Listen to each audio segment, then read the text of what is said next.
फिर से आपके अपने लीगल चैनल पे।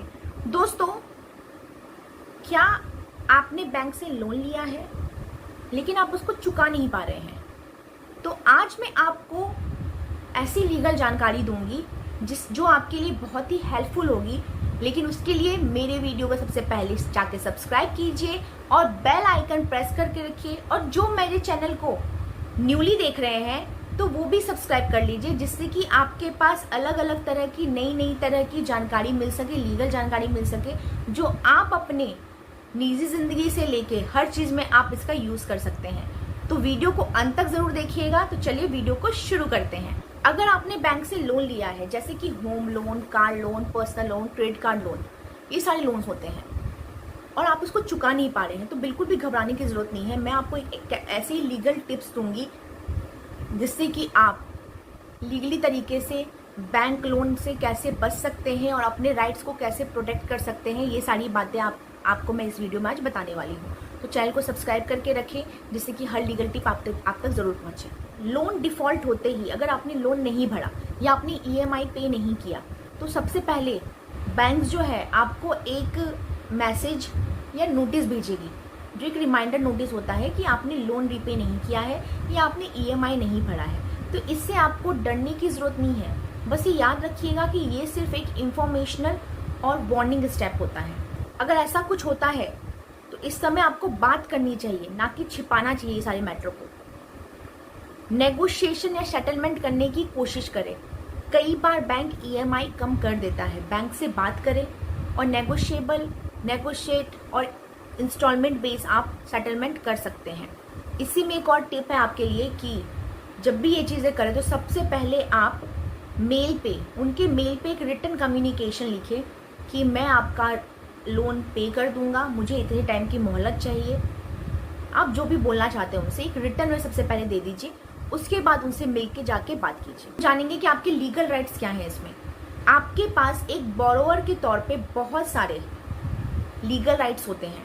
सबसे पहला राइट टू नोटिस, कि बैंक बिना नोटिस के आपकी प्रॉपर्टी या एसेट्स नहीं ले सकती है। कई बार ऐसा होता है कि बैंक नोटिस नहीं देती है और आपके घर पहुंच जाती है, तो ये आपका राइट है। आप अच्छी से लीगल हेल्प के जरिए आप इस राइट का यूज कर सकते हैं। दूसरा है आपका राइट टू बी हर्ड, मतलब कि आप ऑब्जेक्शन फाइल कर सकते हैं सरफासी एक्ट के तहत। बैंक जो है अपने कोई भी केसेस सरफासी एक्ट के तहत ही केस फाइल करती है, तो आपका ये पूरा राइट होता है कि आप ऑब्जेक्शन फाइल करें। कई बार क्या होता है कि आपको ऑब्जेक्शन फाइल करने का मौका नहीं मिलता और आपकी प्रॉपर्टी सेल पे चली जाती है। उसके बाद चलते हैं हमारा आपका तीसरा राइट टू अपील, DRT, डेब्ट रिकवरी ट्रिब्यूनल।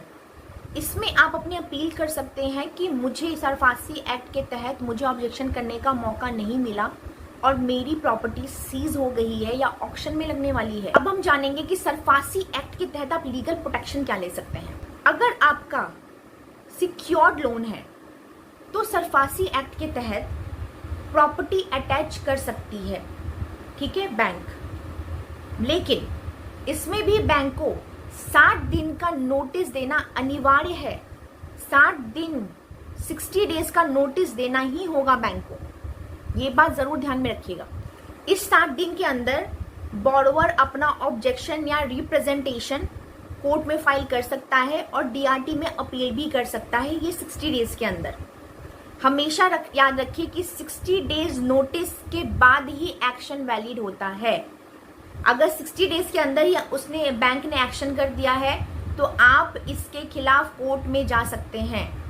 अब बात करते हैं कि जब बैंक्स के जो एजेंट्स होते हैं ना, रिकवरी एजेंट्स, और वो बहुत ही थ्रेटन करते हैं, लोगों को धमकाते हैं, उनके घर तक पहुंच जाते हैं, बार बार फोन करते हैं, तो आप पुलिस में कंप्लेन दर्ज करवा सकते हैं क्रिमिनल इंटिमिडेशन के तहत।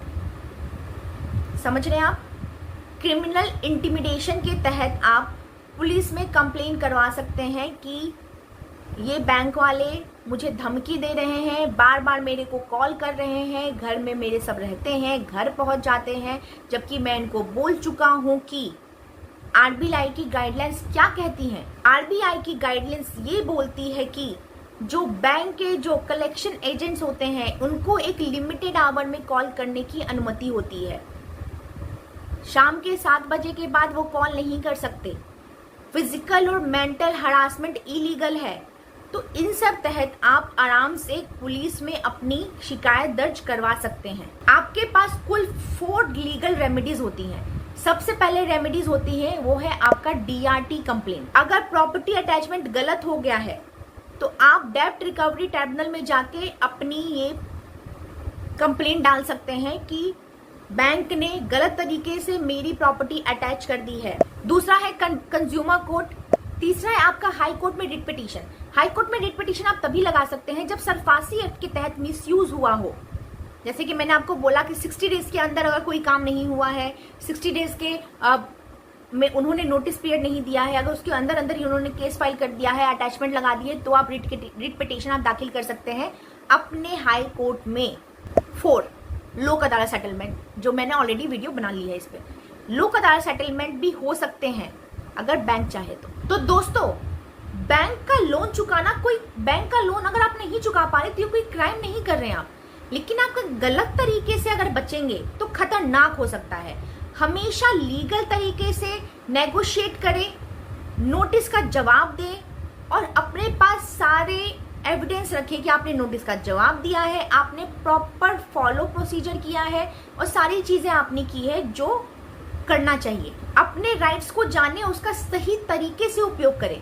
तो दोस्तों, अगर आपको ये वीडियो यूजफुल लगी हो तो चैनल को लाइक कीजिए, शेयर कीजिए, सब्सक्राइब कीजिए। मिलते हैं अगले वीडियो में, तब तक के लिए धन्यवाद।